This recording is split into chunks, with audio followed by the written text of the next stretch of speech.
Bilang nasa 2 linggo na nga lang at magbubukas na muli ang regular session para sa 20th Congress.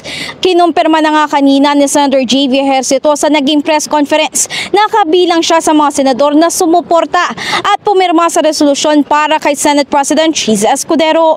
Ang resolusyong ito ay naglalaman ng mga lagda ng mga senador na suportado muli ang pag-upo ni Escudero bilang tagapangulo ng Senado.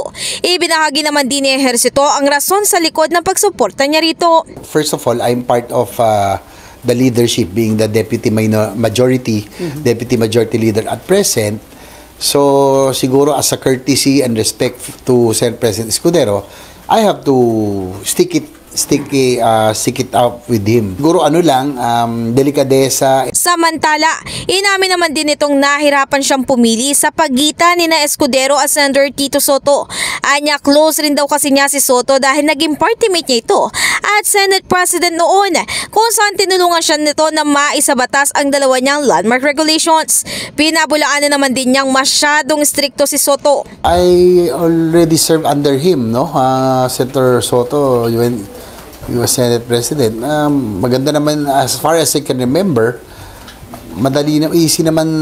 it's easy to get along with Senator Soto. Ano rin siya consensus builder. Kanya-kanyang character yan